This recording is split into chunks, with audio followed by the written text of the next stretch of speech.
ভারত মাতা কি। প্রথমেই আমরা যাদের প্রণাম শ্রদ্ধা জানাতে এসেছি, 1975-এর 25শে জুন মধ্যরাত্রি তথা 26শে জুন সকালে যে কালা অধ্যায় স্বাধীন ভারতবর্ষে সূচিত হয়েছিল, যারা প্রত্যক্ষভাবে জরুরি অবস্থায় আক্রান্ত হয়েছিলেন, সেই সমস্ত শ্রদ্ধেয় শ্রদ্ধাস্পদ বিপ্লবীদের আমরা প্রণাম শ্রদ্ধা জানাতে এসেছি। তাদের আমি অন্তর থেকে শ্রদ্ধা প্রণাম জানাই। বিশেষভাবে মঞ্চে যারা সত্যাগ্রহী, যারা গণতন্ত্র রক্ষা করার জন্য স্বৈরতন্ত্রের বিরুদ্ধে নিজেদের জীবন যৌবনের বেশ কয়েকটা মাস বা 2 বছরেরও বেশি অনেকে অতিবাহিত করেছেন, সীমাহীন কষ্টের সামনে পড়েছেন, তাদের মধ্যে অন্যতম প্রণম্য সুনীলপদ গোস্বামী, শ্রদ্ধাস্পদ অদ্বৈতচরণ দত্ত, শ্রদ্ধাস্পদ শম্ভুচরণ ধাড়া, শ্রদ্ধাস্পদ প্রতাপ বন্দ্যোপাধ্যায়, শ্রদ্ধাস্পদ বিদ্যাসাগর মন্ত্রীকে নতমস্তকে কৃতজ্ঞতা চিত্তে প্রণাম এবং শ্রদ্ধা জ্ঞাপন করি। আজকের এই গণতন্ত্র রক্ষা দিবসের মঞ্চে সভাপতিত্ব করছেন এই রাজ্যের রাষ্ট্রবাদী আন্দোলনের অগ্রণী ব্যক্তিত্ব, আদর্শ বিচারধারার উপরে যিনি কয়েক দশক আন্দোলন করেছেন,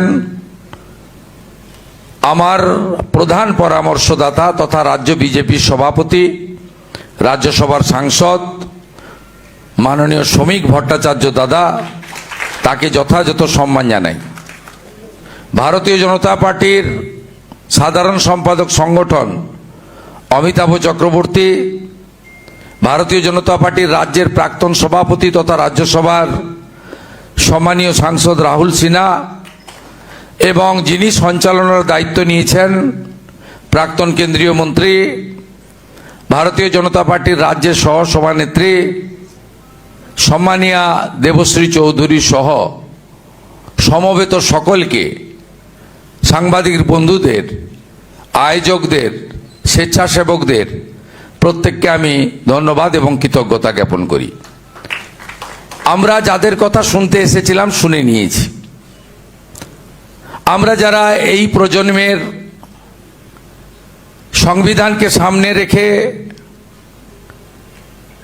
সাংবিধানিক দায়িত্ব পালন করছি, রাজনৈতিক কর্মী হিসেবে আমরা গুরু দায়িত্ব আমাদের যাদের কাঁধের ঘাড়ে যাদের দেওয়া হয়েছে, জনগণ দিয়েছে, আমার প্রিয় রাজনৈতিক দল দিয়েছে, আমাদের কাছে এটাই শেখার যে সমস্ত রকম স্বৈরাচার, স্বৈরতন্ত্র, অহংকার, দাম্ভিকতা, একনায়কতন্ত্র, অন্যায়ের সঙ্গে আপোষ করা, রাষ্ট্রের সঙ্গে বিশ্বাসঘাতকতা করা এবং মানবতা বিরোধী কাজ থেকে আমাদেরকে দূরে থাকতে হবে। আমাদের সবসময়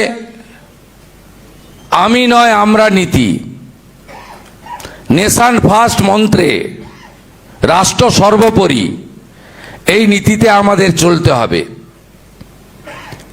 আমি জরুরি অবস্থার প্রত্যক্ষ অভিজ্ঞতা আমার নেই, কারণ আমি 1970 সালের ডিসেম্বর মাসে জন্মগ্রহণ করেছি। 1975-এ আমার মাত্র 5 বছর বয়স ছিল। আমি পরবর্তীকালে কমিউনিস্টদের অত্যাচার দেখেছি। আমি পরবর্তীকালে কমিউনিস্টদের অত্যাচার দেখে তার বিরুদ্ধে লড়াই করেছি। তার পরবর্তী সময়ে সীমাহীন তোষণ, অত্যাচার এবং পশ্চিমবঙ্গকে কার্যত এই মহান ভারতবর্ষ থেকে বিচ্ছিন্ন করার এক অপচেষ্টা ডক্টর শ্যামাপ্রসাদ মুখার্জির সৃষ্টি এই বাঙালি হিন্দুর হোমল্যান্ড পশ্চিমবঙ্গে আমি দেখেছি। যারাই গণতন্ত্রকে ধ্বংস করেছে, যারাই গণতন্ত্রের বিপরীতে হেঁটেছে, যারাই for the people, by the people, of the people ভাষাকে পরিবর্তন করে for the party, by the party, of the party ব্যবস্থাতে রূপান্তরিত করেছে, তারা কেউ গণতন্ত্রে বেশি দিন টিকে থাকতে পারেনি। ইন্দিরা গান্ধীর মতো তৎকালীন প্রধানমন্ত্রী, যার হাতে বিপুল সংখ্যাগরিষ্ঠতা ছিল, তাকেও হারতে হয়েছে, তাকেও প্রাক্তন হতে হয়েছে। আর বর্তমান 15 বছরের রাজত্বকালে যিনি নিজেকে সর্বজ্ঞানী মনে করতেন, আমিত্বে বিশ্বাস করতেন, তার অহংবোধকেও বাংলার জাগ্রত জনগণ কিভাবে পরাভূত করেছে আপনারা আমরা সবাই সাক্ষী। আপনাদের এই ভাই, আপনাদের এই সন্তান তুল্য এবং যারা আমার অনুজ, তাদের বন্ধুস্থানীয় শুভেন্দু অধিকারীর উপর আপনারা বিশ্বাস, আস্থা রাখতে পারেন। এই পশ্চিমবঙ্গের যে গণতান্ত্রিক ব্যবস্থার মধ্য দিয়ে একটু আগে সুনীল বাবু বলছিলেন লোকনায়ক জয়প্রকাশ নারায়ণের পরিবর্তনের কথা, আমি 26-এর পরিবর্তনও দেখেছি। তাই মানুষের যে ভরসা আমাদের উপরে এসেছে, সেই ভরসাকে মর্যাদায় পরিণত করার দায়িত্ব বর্তমান সরকারের। আমাদের রাজ্য সরকার কর্তৃক আমরা পশ্চিমবঙ্গে যারা জরুরি অবস্থায় সত্যাগ্রহী জেলে গেছেন, তাদেরকে সম্মান দেওয়ার চেষ্টা করেছি। আপনারা কোনোভাবে এর সঙ্গে সাম্মানিককে জুড়বেন না। আমরা খুব নিষ্ঠার সঙ্গে, সততার সঙ্গে এই সম্মান প্রদান করেছি। তার কারণ এটা সময়ের ডাক ছিল, এটা প্রাসঙ্গিক ছিল। বর্তমান প্রজন্ম, আগামী প্রজন্মকে যদি আমরা না জানাতে পারতাম, তাহলে আজকে দীর্ঘদিন পরে আমরা এই অতীত ইতিহাস নিয়ে আলোচনা করতে পারতাম না। কথা বাড়াবো না, একটা কথাই বলবো, আগস্ট মাসের প্রথম সপ্তাহে সচিবালয়ের সভাগৃহে আপনাদের সকলকে ডাকবো। দয়া করে 1 ঘন্টার জন্য আপনারা যাবেন। আপনাদেরকে একটু ফুল আর একটি স্মারক দিয়ে পশ্চিমবঙ্গ সরকার সম্মানিত করতে চায়।